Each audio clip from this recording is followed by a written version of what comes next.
Iya. Halo, selamat siang Pak Ami. Iya. Selamat siang. Iya Pak Ami. Saya perkenalkan, nama saya Dimas dari Bang Pak. Ada apa Mas? Boleh minta waktunya 2 menit sebentar aja Pak. Saya ada kabar gembira buat Pak Ami. 2 menit ya? Iya, monggo. Begini Pak, ceritanya saya ingin menawarkan ada produk kami yang terbaru, credit card platinum kami untuk Bapak. Kebetulan Bapak yang terpilih jadi calon nasabah kami. Cashback, melakukan pencairan dana tunai 30 juta 2 hari Pak pencairannya. Gimana Pak? Bapak tertarik? Apalagi ini belum ada bebasan annual fee tahunannya Baik, Pak. baik. Sebelumnya saya boleh tanya dulu ya? Boleh Pak? Nggak masalah ya? Baik. Mas Dimas Muslim? Saya, iya Pak, betul Pak. Muslim ya, Alhamdulillah ya. Kita sama-sama Muslim. Iya Pak. Mas Dimas pernah dengar nggak tentang riba?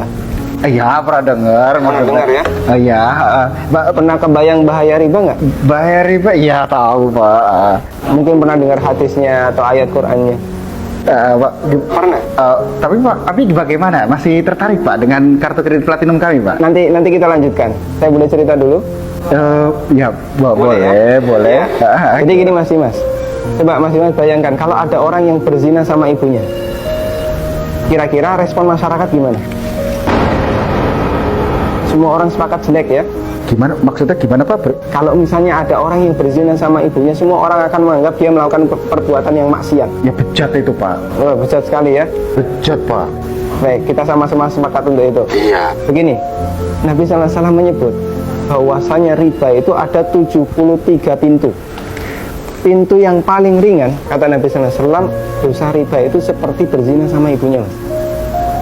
Itu nilai dosa riba yang paling ringan. Coba kalau Anda tadi tawarkan 30 juta, itu berapa nilai ribanya? Ya, tapi kan Baik, saya lanjutkan boleh? ya, Ya, kita lanjutkan dulu ya. ya. Saya sebutkan, ini ada beberapa fase kehidupan manusia. Orang yang makan riba semuanya mendapatkan azab dari Allah. Pertama, ketika di dunia, orang yang makan riba itu ditantang perang oleh Allah. Coba Mas bayangkan, kata Allah Subhanahu wa taala, ya ayyuhalladzina amanu taqullaha wa dzaru ma baqiya minar riba. Wahai orang yang beriman, bertakwalah kepada Allah dan tinggalkan semua bentuk riba. Fa in lam taf'alu fa'dzanu biharbi minallahi wa rasulih.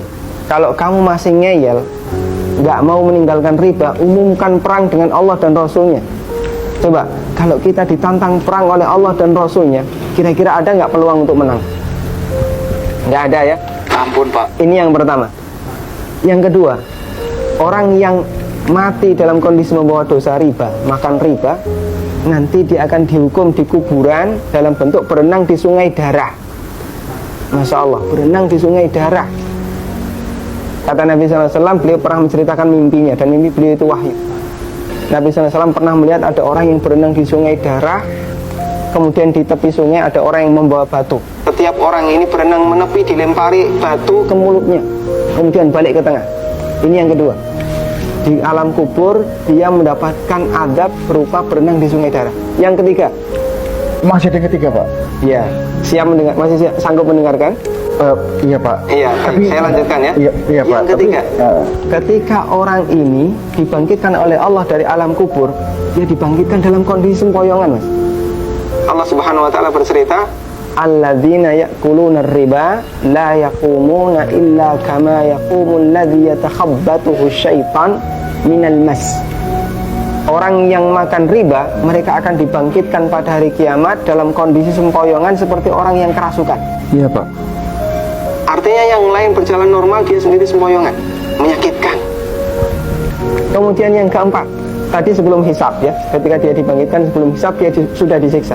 Yang keempat, setelah dihisab, orang yang makan riba itu kan makan harta haram ya. Iya Pak. Makan harta haram, Pak. kita sepakat itu. Kalau kemudian daging kita tumbuh dari sesuatu yang haram, berhak nggak dapat surga? Enggak Pak. Layak nggak dapat surga? Enggak Pak. Sementara tempat di akhirat cuma ada 2 pilihan. Kalau nggak surga, Neraka Pak. maka kata Nabi SAW, kullu lahmin nabata bin sukhtin, setiap daging yang tumbuh dari sesuatu yang haram, kata beliau, annar aulabi. Iya Pak. Neraka lebih layak baginya. Coba Mas Dimas bisa perhatikan, dalam 4 fase kehidupan orang yang makan riba itu semuanya sengsara. Ketika masih hidup di dunia, dia ditantang perang oleh Allah, Ketika mati dia berenang di sungai darah. Iya Pak. Ketika dibangkitkan dalam kondisi sempoyongan, setelah hisab dia ditempatkan di neraka. Iya Pak. Masya Allah. Masih ada tawaran yang lain? Ampun Pak. Masih dilanjutkan? Ampun Pak. Mas Dimas bisa renungkan Iya Pak. beberapa poin yang tadi saya sampaikan. Iya Pak. Nanti kalau misalnya ada sesuatu yang belum jelas, tidak masalah, hubungi saya lagi. Iya Pak. Kita akan lanjutkan diskusi tentang riba. Iya Pak. Bisa? Bisa Pak. Ya, terima kasih ya. Assalamualaikum. Waalaikumsalam.